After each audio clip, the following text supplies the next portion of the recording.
बहुत सी और बातें भी करनी है और हमारे बहुत से गेस्ट भी हमारा इंतजार कर रहे हैं। मुझे तो लग रहा है कुछ नरम गर्म से चल रहे हैं। गर्मी से याद आया हुकूमत के लिए भी मामला। अच्छा, बता देती हूँ मैं आपको कि क्या बात हो रही है, क्योंकि एक तरफ IMF की सख्त तरीन शराइत हैं और दूसरी तरफ हुकूमती इत्तेहादी अभी से अपनी मनमानी लगे हैं। पीपल्स पार्टी की नाराजगी पर वजीर आजम शहबाज शरीफ को 24 घंटों में चेयरमैन इरसा की तैनाती वापस लेना पड़ गई। वजीर आला सिंध मुराद अली शाह कह रहे हैं कि मामला खुश असलूबी से हल हो गया, लेकिन आज फिर एक मामला सामने आ गया है।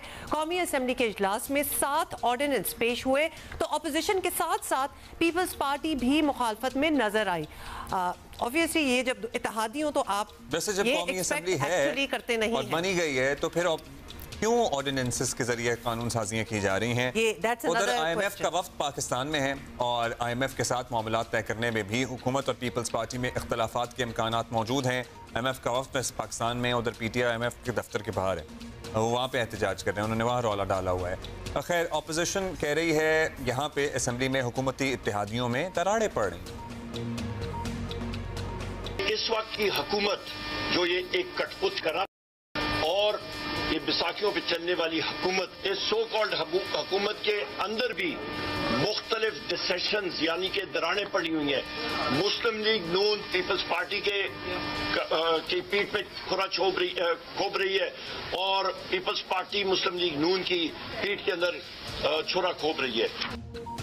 अच्छा, the fact of the matter is कि IMF की बहुत सारी बातें ऐसी हैं जिन्हें पीपल्स पार्टी के लिए तस्लीम करना आसान नहीं होगा। तो ये तो हम इलेक्शन से पहले, आपको पता है, during the even election transmission, जब हमारा इलेक्शन सेल था यहाँ पे, हम जितने भी अपने तज्जियाकारों से बात करते थे, ये बातें तब से हो रही हैं और तब कोई इत्तेहाद हुआ नहीं था, लेकिन ये बातें इसलिए उठ रही थी क्योंकि इनको इसीलिए बात हो रही थी कि इत्तेहाद कैसे होगा जब ऐसे डिफरेंसेस हो। तो IMF, आपको पता ही है, सरकारी इदारों की फौरी निजकारी, बिजली और दीगर अशिया पर सब्सिडी का खात्मा चाहती है और ऐसी इतलात भी हैं कि IMF NFC अवार्ड पर भी तहफ़्फ़ुज़ात रखता है। तो ये आपको पता है ना कि ये तो बिल्कुल भी पीपल्स पार्टी तो निजकारी की हामी ये तो बर्दाश्त नहीं होगा। वफाकी हुकूमत में नजरसानी का कहा जा रहा है ये NFC अवार्ड वाले मामले पे भी, जबकि पीपल्स पार्टी आपको पता ही है ना ही सब्सिडी बिल्कुल ख़त्म करने के की हामी है, ना ही प्राइवेटाइजेशन पे भी उनको शदीद तहफ़्फ़ुज़ात हैं। तो ये सारी चीज़ें हैं। इसी पे बात करते हैं कि ये गाड़ी कैसे आगे चलेगी। तारिक फजल चौधरी साहब PMLN से हमारे साथ मौजूद हैं, जो हुकूमती जमात है। तारिक साहब, अब ये इरसा के चेयरमैन की तैनाती वाला हो या फिर ऑर्डिनेंसेस पर अपोजिशन के साथ पीपल्स पार्टी का एहतजाज, सर अभी तो लिटरली वो सर मुंडाए और ओले पड़े वाले से भी जल्दी वाले मामलात हो रहे हैं यहाँ पे तो। हाँ, बिस्मिल्लाहिर्रहमानिर्रहीम, बहुत शुक्रिया आपका प्रोग्राम में लेने का। देखिए, गुजारिश ये है कि जो लेजिस्लेशन होती है ये गवर्नमेंट की मजबूरी होती है।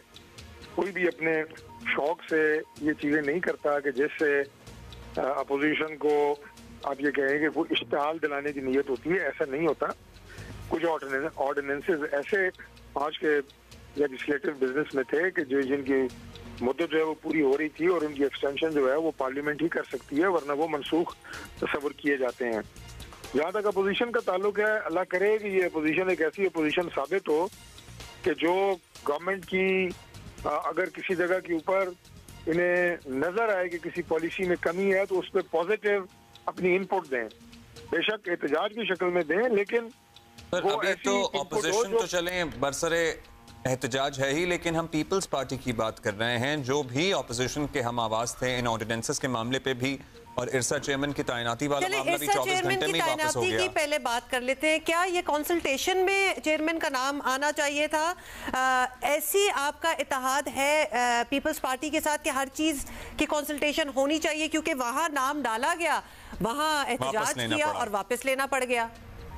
देखिए, बात यह है जी कि इसमें कोई शक नहीं है कि पाकिस्तान पीपल्स पार्टी हमारी एक इत्तेहादी जमात है, लेकिन वो एक इंडिपेंडेंट जमात है और इंडिपेंडेंट सियासी जमात अपनी एक आज़ाद सोच और राय भी रखती है।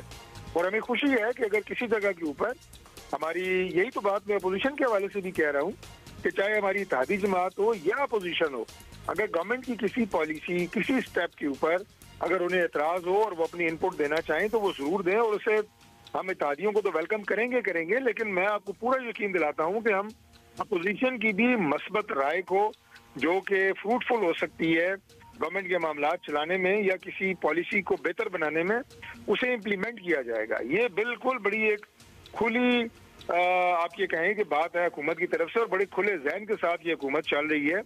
और हम अपने इत्तेहादियों की राय का भी बिल्कुल एहतराम करेंगे।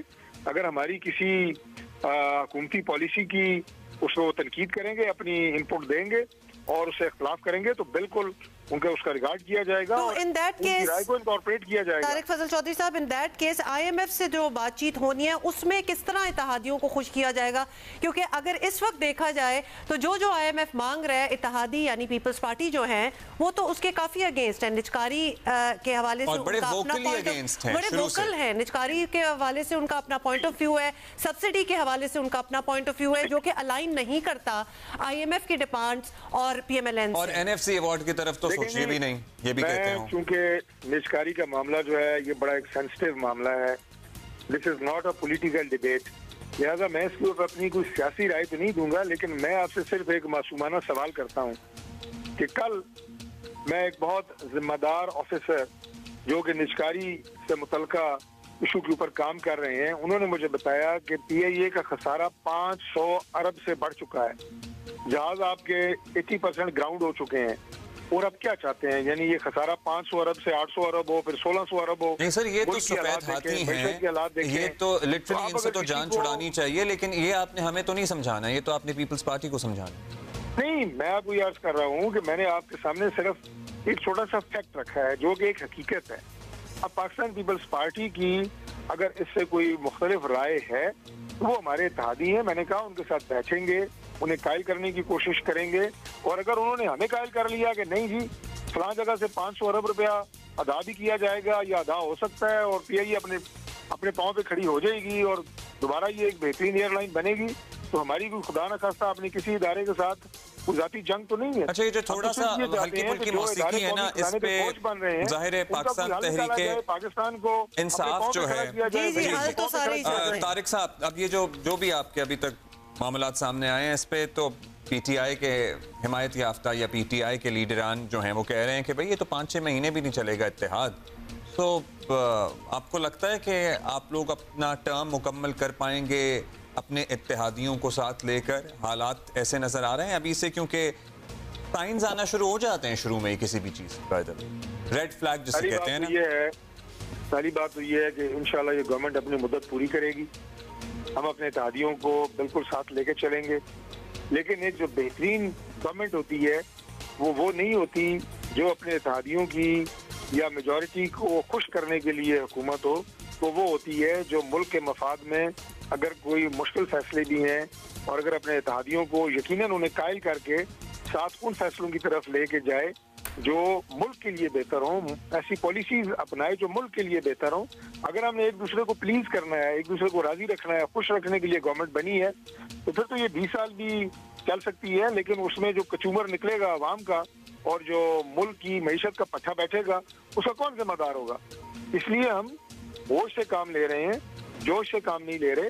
अच्छा, फिर ये बता दें तारिक फजल चौधरी साहब, ये जो इरसा के चेयरमैन को फिर वापस ले लिया गया, उसकी तैनाती, ये अगर this could be a sign of times to come कि कंसल्टेशन के बगैर कोई लगाया गया, पीपल्स पार्टी को पसंद नहीं आया, आप लोगों ने फौरन से उसको हटा दिया, मतलब हम कितना रिपीट इसका देखेंगे इन द फ्यूचर?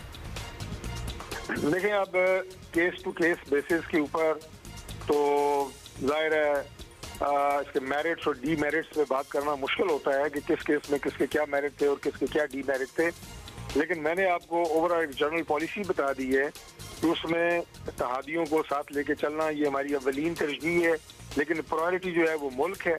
और अगर हम किसी जगह समझेंगे कि ये पॉलिसी मुल्क के लिए बेहतर है तो हमारी हत्तुल इम्कान कोशिश होगी कि इत्तेहादियों को उस पर कायल किया जाए। आप साथ लेके वैसे एक मुख्तसर बात कि आप साथ लेके चलना चाहते हैं, आप बार बार इस अज़्म का इयादा कर रहे हैं। ऑर्डिनेंसेस लाते हुए आपने कहा बड़ा मजबूरी थी, मुद्दत खत्म हो रही थी। सर, इत्तेहादी आपके हैं, आप उन्हें कह देते भाई आज हम ये ऑर्डिनेंसेस पास कराएंगे, आप हमारे साथ हैं ना, इतना सा काम था। नहीं, मैं आपको फिर अर्ज कर रहा हूँ कि बाज़ औक़ात अगर किसी राय के ऊपर उनकी राय गवर्नमेंट की राय से मुतज़ाद होगी उसमें मिल बैठ के हम फैसला कर लेंगे, कोई बात नहीं, कभी उनकी सुन लेंगे, कभी वो हमारी सुन लेंगे, लेकिन गवर्नमेंट 5 साल चलेगी इंशाल्लाह ताला। ये अपोजिशन को मैं बड़े अच्छे तरीके से बावर कराने की कोशिश कर रहा हूँ कि आप इसमें अपना कोई मस्बत हिस्सा डालने की कोशिश करें। वहाँ सिर्फ छलांगे मारने के लिए लोगों ने आपको वोट नहीं दिए कि आप जितने भी वोट आपने लिए हैं असेंबली में आके हुल्लड़बाजी करें और गालियाँ दें, ये मैंडेट आपको नहीं दिया गया। आप पॉजिटिविटी के साथ कंट्रीब्यूट करें, आपकी बात सुनी जाएगी और आपकी राय को इंशाल्लाह, अपोजिशन की राय को भी हम एहतराम की और कदर की निगाह से देखेंगे और इनकॉर्पोरेट करेंगे इंशाल्लाह। बहुत शुक्रिया जी। तारिक फजल चौधरी साहब हमारे साथ मौजूद थे। एक मुहावरा है कि पूत के पाँव पालने में ही पहनते हैं। मुझे भी समझ आ गया ना आपको। तो अभी से ही अगर आप पहचानने की अहलियत रखते हैं तो फिर आप पहचान लीजिए कि मामलात क्या होंगे। फॉर द न्यू जनरेशन जहाँ की सारी आपको पता है ना लैंग्वेज ही बदल गई है सोशल मीडिया पे, तो ये रेड फ्लैग जो आपने कहा था, मतलब इतना मुहावरा क्या डालना, दीज आर रेड फ्लैग। अच्छा इन एनी केस आपको